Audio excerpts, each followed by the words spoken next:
네, 김 소장입니다. 예전에 제가 통계 분석을 잘 못했을 때, 그 초창기 시절에, 여러분이, 저 수학 1도 몰라요. 나 통계 진짜 못하는데, 지금 논문 써야 되는데 통계 분석을 해야 돼요. 나 그런데 어떻게 하면 좋아요? 뭐 이렇게 걱정이 많으신 분들 있잖아요. 근데 누구나 다 처음 초창기 시절이 있지 않았겠습니까? 병아리 시절. 저도 이 통계 분석 병아리 시절일 때, 지금도 기억나는 게 있어요. 정말 헷갈렸던 게 있었죠. 저를 고생시켰던 게 너무 궁금해가지고. 그게 뭐냐면 변수 계산입니다. 변수 계산. 여러분, 지금 통계 분석이 초창기라서 아리까리 하신 분들 변수 계산이라는 말을 들어보셨는지 모르겠어요. 이 변수 계산의 개념을 이해를 못해가지고 저 역시 초창기 때 엄청 헤맸어요. 근데 저는 누구한테 물어볼 사람이 주변에 없었거든요. 그래서 이거를, 이 사실 별거 아닌 이 개념을 결국에는 몇 개월 동안 개고생을 하고 책 보고 아무리 내가 조사를 해도 안 나와. 이게 뭔지 스스로 어느 순간에 알게 됐어요. 저 같은 경우에는. 여러분, 아니, 제가 너무 답답하지 않습니까? 그 누구한테 물어볼 사람이 그렇게 없었냐라고 생각하시겠지만 저는 정말 누구한테 물어볼 사람 한 명도 없었어요. 완전히 100% 진짜로 독학만 했기 때문에 이거 얼마나 힘들었겠습니까? 그래서 지금 힘겨워하시는 여러분들의 심정을 그 누구보다도 잘 안다 이거지. 그래서 도대체 이 변수 계산이 뭐였길래 나를 이 김 소장을 그렇게 괴롭혔나, 요거를 제가 설명을 좀 드리고자 하는 겁니다. 지금 모르시는 분들은 저와 함께 이 변수 계산의 세계로 한번 떠나보시기 바랍니다. 어떤 거냐면요, 이런 거예요. 자, 나는 분명히 통계 분석을 하려고 데이터를 요렇게 작성을 해놨단 말이에요. 소위 말해서 요렇게 이제 이게 첫 번째 행이죠. 첫 번째 행이 이제 변수명이고, 이렇게 두 번째 행이 첫 번째 응답자가 되겠죠. 그리고 두 번째 응답자, 세 번째 응답자, 네 번째 응답자 쭉 가서 n번째 응답자. 뭐 여기까지는 충분히 이해가 되시죠? 자, 그래서 제가 변수 계산을 어디서 헷갈렸냐면 논문을 읽다가 통계 분석을 했던 그 선행 연구를 보다가 처음에는 뭐 다 괜찮았어. 쭉 가다가 어느 부분에서 이거 이상한데? 이상한데? 라고 느꼈냐면 바로 기술 통계하고 그리고 상관 분석에서 여기서 딱 막혔어요. 요 뒷부분이 이제 가설 검증이잖아요. 가설 검증 들어가기 전에 여기서 딱 막혀버린 거예요. 왜 막혔냐면 이 데이터 상에는 존재하지 않는, 여기다 써볼게요. 존재하지 않는 변수가 여기서부터 나오더라 이거지. 그리고 이 존재하지 않는 변수들로 가설 검증을 하더라 이거예요. 더 웃긴 거는 요 앞에 연구 계획 3장의 연구 방법에서 연구 모형이 나오잖아요. 연구 모형도 이 존재하지 않는 변수로, 이 데이터상에 존재하지 않는 변수로 다 만들어 놨더라. 그러면 지금 이 데이터상에, 이 데이터 파일상에 존재하지 않는 변수로 어떻게 기술 통계 분석도 하고 상관 분석도 하고 가설 검증도 했냐 이거예요. 이게 너무 신기했던 거지, 나는. 이게 어떤 의미냐면 이 통계 분석을 한번 자기 손으로 쭉 해보시다 보면 이걸 절실하게 느낄 수 있는데, 여러분 가만히 보세요. 자, 여기서부터 여기까지가 5문항이에요. 그죠? 지금 어떻게 되어 있냐면 XA1, XA2, XA3, XA4, XA5 분명히 5문항이에요. 그런데 요 뒤에 저 끝까지 가도 아무리 찾아도 XA라는 변수는 존재하지가 않아요. 없어. XA라는 이 변수 자체도 없고 XA라는 변수가 없으니까 XA에 대응하는 여기에 해당하는 데이터 값 자체도 없어. 예, 자체도 없어. 제가 보여드릴까요? 없어요. 예, 진짜 없다니까. XA라는 변수가 있나 보자 이거지. 없어. 없다니까. XA라는 변수가 없어요. 근데 어떻게 XA와 XA와 XB와 XC와 MA와 MB와 MC와 WA와 YA와 YB라는 변수들이 어디서 갑자기 만들어져 가지고 얘네들로 기술 통계 분석을 하고 상관 분석을 하고 또 가설 검증을 하냐 이거예요. 이거 분명히 없는데 데이터가. 지금 요 앞에 데이터가 어떻게 있냐면 XA 1에서 5번까지, XB 1에서 5번까지, XC 1에서 5번까지, MA 1에서 5번까지, MB 1에서 5번까지, MC 1에서 5번까지, WA 1에서 5번까지, YA 1에서 5번까지, YB 1에서 5번까지 요렇게 있거든. 어떤 의미인지 아시겠죠? 제가 보여드릴게요. 다시 한번 보여드릴게요. 이게 이해가 안 가시는 분들이 틀림없이 계실 거거든. XA 1에서 5번까지, XB 1에서 5번까지, XC 1에서 5번까지. 그죠? 그리고 또 가볼게요. YA 1에서 5번까지, YB 1에서 5번까지. 그리고 또 가볼게요. 자, MA 1에서 5번까지, MB 1에서 5번까지, MC 1에서 5번까지. 그리고 WA 1에서 5번까지. 그리고 인구통계 현황 변수들 3가지. 자, 보세요. 없잖아요. XA, XB, XC, MA, MB, MC 이런 변수들 없잖아요. 근데 나중에 실제로 기술 통계는 XA, XB, XC 이거 없거든. XA가 어디 있냐고. XA 1, XA 2, XA 3, XA 4, XA 5 이런 변수가 있지. XA라는 변수가 어디 있냐고. 그래서 제가 아니 없는 변수로 어떻게 기술 통계하고 상관 분석을 했지? 데이터에 없는데 이 생각을 엄청 많이 했었다고요. 그런데 나중에 어떻게 되냐면 만들어냅니다. XA라는 변수를 나중에 분석을 하다 보면 여기에 만들어낸다는 거지. 여기에 XA, XB, XC, 그 다음에 MA, MB 이렇게 쭉쭉쭉 만들어가지고 얘네들을 가지고 기술 통계도 하고 상관 분석도 하고 가설 검증도 하고 다 하더라 이거예요.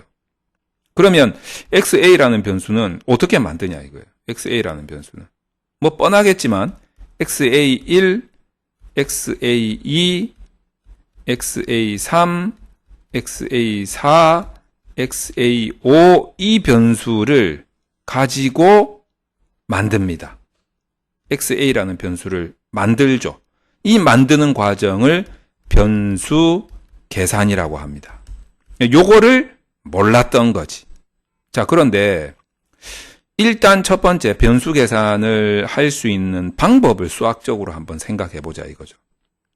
자, 첫 번째는 얘네들을 다 더할 수도 있잖아요. 값을 다 더해서 만들 수도 있어요. 그러면 이거를 뭐라고 합니까? 합산이라고 하죠. 합산. 두 번째는 XA 1, 2, 3, 4, 5번 중에 제일 잘난 놈을 대표로 선정해서 XA로 그냥 줘버리는 거야. 그거를 대표값이라고 하죠. 대표값. 대표 변수를 선정하는 거예요. 걔를 XA로 보자 이거지. 세 번째는 얘네들을 평균을 내는 거예요. 평균값. 자, 이렇게 세 가지 방법이 있을 수가 있다. 그리고 플러스 알파. 어떤 특별한 방식이 있냐면 이 XA라는 도구 개발을 한 도구 개발자가 아주 특별한 공식을 만들어서 제공해 준 경우가 있을 수 있어요. 예를 들어 가지고 뭐 이런 경우죠. 얘를 다 합산을 해 가지고 나누기 2를 해서 곱하기 3을 하고 더하기 8을 해서 뭐 이런 식으로 이 점수를 가지고 써먹어라 이런 식으로 아주 특별한 공식을 제시한 경우가 있을 수 있어요. 자, 이 크게 보면 네 가지인데 얘를 요렇게 구분해 볼 필요가 있어요. 자, 첫 번째 1, 2, 3은 이 공식이 없기 때문에 우리가 이 5문항을 가지고 뭐 합산을 할까, 대표값을 선정할까, 평균값으로 할까, 이거를 선정을 하면 되는 문제고, 네 번째는 특별한 공식이 있기 때문에 그냥 이 공식에 의해서 다 변수 계산을 하면 된다, 이 소리죠. 자, 그러면 특별한 공식이 있는 경우에는 그냥 그 공식을 그대로 그냥 사용하면 되는 문제니까 뭐 크게 어렵지 않아. 그런데 앞에 세 개를 가만히 들여다보고 있으면 합산 같은 경우에는 요게 지금 5문항이잖아요. XA1, XA2, XA3, XA4, XA5. 근데 이게 만약에 리커트 5점 척도로 측정이 되었다라고 하면 모든 변수들의 점수 범위는 1에서 5점이겠죠. 그러면 합산을 했으니까 이거 다 합산하면 최소값이 5점이 될 거고 최대값이 5, 25, 25점이 될 거예요. 5점에서 25점까지의 무슨 수가? 자연수가 나오겠죠. 정수라고 볼 수도 있겠죠. 대표값은 뭡니까? 점수 범위가 1에서 5점까지 나오겠죠. 얘도 자연수 정수가 될 겁니다. 평균값은 어떻게 되겠습니까? 얘도 1에서 5점까지지만 얘는 자연수가 아니죠. 평균이니까 실수값이 되겠죠. 막 소수점이 나온단 말이야. 그죠? 그러면 위에 두 개하고 1, 2번하고 3번의 차이는 뭘까요? 1, 2번은 정수, 3번은 실수. 이렇게 되지 않겠습니까? 자, 그러면 이렇게 한번 생각해 봅시다. 우리가 보통 리커트 척도를 가지고 보통 5점 척도 많이 쓰는데 얘를 등간 척도라고 이야기를 많이 하죠. 이건 뭐 4점이든 6점이든 똑같아요. 어쨌든 리커트 등간 척도는 어떻게 보면 막대 그래프로 그려낼 수도 있을 것 같은 이렇게 1점에 응답한 사람이 몇 명, 2점에 응답한 사람이 몇 명, 3점에 응답한 사람 몇 명, 이런 식으로 어떻게 보면 약간 범주형 같은 느낌이 들어요. 여기에 몇 명, 여기에 몇 명. 약간 집단 변수 같은 느낌도 좀 들어요. 그런데 점수가 커질수록 뭐 매우 아님, 아님, 보통, 그렇다, 매우 그렇다. 점수가 커질수록 긍정적인 답변이 나오는 것 같아서 연속형 같은 느낌도 좀 든단 말이에요. 그죠? 그래서 우리는 리커트 5점 척도 같은 이런 설문조사 응답 데이터를 가지고 주로 연속형으로 많이 써먹거든. 그죠? 연속형으로 주로 많이 써먹을 거 아니에요? 그러니까 연속형에는 사실 점수 데이터가 정수보다는 실수가 더 좋다는 거예요. 실수가 더 좋거든. 그래서 평균값으로 하는 것이 더 좋을 것 같다라는 생각이 하나 들어요. 자, 그러면 아까 1, 2, 3번을 다시 가져와가지고 1번이 합산, 2번이 대표값, 3번이 평균값. 자, 그러면 1, 2번과 3번의 차이는 정수냐, 실수냐. 연속형으로 취급을 한다면 실수가 더 그 연속형의 경향성을 나타내 주기가 좋다라는 측면에서 평균을 쓰는 게 좋겠다 이런 생각이 좀 들겠죠. 자, 그리고 합산하고 1번하고 2, 3번하고 차이가 뭐냐면 이 점수 범위가 달라요. 합산은 5점에서 25점이고 대표값하고 평균은 1점에서 5점이거든. 근데 XA가 5문항이면 요렇지만 만약에 XB가 3문항이면 어떻게 되겠습니까? XB는 최소값이 3점에서 최대값이 15점이 되겠죠. 다시 말해서 합산을 하게 되면 나중에 기술 통계하고 상관 분석하고 가설 검증할 이 변수들의 변수 계산이 된 변수들의 점수 범위가 제각각이 돼버린다는 문제가 있어요. 그래서 합산이 별로 좋지 않은 것 같아. 그러면 일단 합산 나가리, 그 다음에 대표값하고 평균값 비교해 봤을 때 평균값이 실수고 대표값이 정수니까 대표값 정수가 좀 안 좋으니까 나가리. 결론은 뭡니까? 평균값이 가장 좋은 변수 계산의 방식이다 라고 볼 수가 있겠죠. 자, 그렇다면 우리가 주로 보면 변수 계산을 평균값으로 낸단 말이에요. 그 이유 때문에 점수 범위가 같고, 첫 번째는 점수 범위가 애초에 그 척도의 점수 범위와 같다. 점수 범위가 같다. 두 번째는 뭐다? 실수다. 그래서 연속형으로 써먹을 때 아주 경향성을 파악하기가 정수보다는 좋다 라는 장점 때문에 평균값을 주로 많이 사용한단 말이에요. 자, 그런데 우리가 XA1에서 XA5번까지가 있었단 말이에요. 그래서 얘를 이제 평균을 낼 건데, 과연 얘네들을 전부 고지고대로 이 5문항을 전부 평균 내면 땡이냐? 이거 고민해 볼 필요가 있어요. 예를 들어서 XA1, XA2, XA3, XA4, XA5가 있는데, 예를 들면 XA2가 응답이 이게 문항이 조금 아리까리 해가지고 응답이 개판으로 나왔다면 이 개판된 응답을 이 전체 평균에다가 집어넣어야겠냐 이거예요. 이 변수를. 그런 변수가 있을 수도 있으니 그것을 변수 계산하기 전에 가려내자. 수학적으로 가려내자. 그래서 이런 것들을 여러분들 그냥 생각나는 대로 기분 나쁘다고 자기 주관적인 생각으로 막 가려내고 그렇게 하시면 안 된다라는 거예요. 그래서 대부분 보면 이 지도 교수님하고 학생하고 둘이 설문지를 만들 때, 야, 이 문항 이상한데? 빼버려. 요 문항 집어넣어. 막 자기 마음대로 이렇게 구성하는 경우가 있는데 그렇게 하면 안 돼요. 이거를 수학적으로 가려내야 돼. 어떻게 가려낸다? 요인 분석을 하는 거지. 요인 분석을 하고 신뢰도 분석 같은 거를 해가지고 타당성, 신뢰성을 보면서 타당성과 신뢰성이 낮은 문항들을 가려내는 거예요. 그리고 남은 타당성과 신뢰성이 확보된 문항으로 평균값을 내서 XA라는 주요 변수를 생성하게 되는 것이죠. 평균값을 내가지고 주로 그렇게 한다는 거죠. 그런데 만약에 이 도구를 개발한 사람이 공식을 제공하고 있다면 우리는 사실 요인 분석, 신뢰도 분석 할 필요가 없지. 이 공식에 의해서 변수 계산을 해버리면 되니까. 그래서 사실상 공식이 있는 경우에는 여러분 요인 분석, 신뢰도 분석 필요 없어요. 이 공식에 따라서 그냥 계산하면 되는 거거든. 그래서 여러분들이 아까 제가 말씀드렸던 변수 계산을 할 수 있는 1번 합산, 2번 대표, 3번 평균, 4번 공식. 요 경우 요거를 여러분들 구분을 좀 잘 할 필요가 있습니다.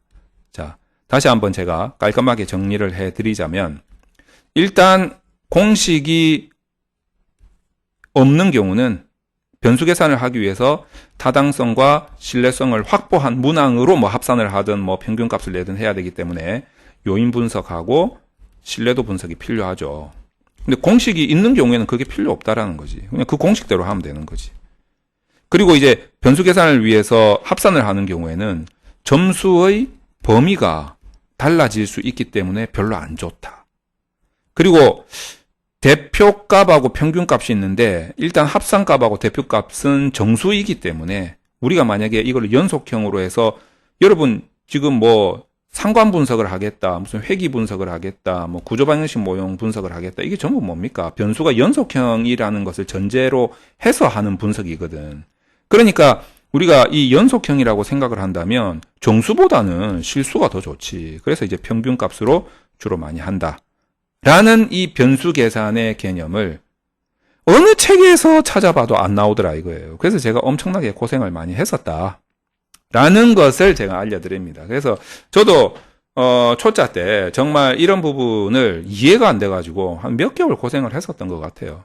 자, 그래서 제 경험에 한번 비추어가지고 혹시 저하고 똑같은 경험을 지금 하고 있는 분이 계실 수 있단 말이죠. 통계 병아리들. 그분들을 위해서 제가 변수 계산의 개념에 대해서 좀 설명을 드렸습니다.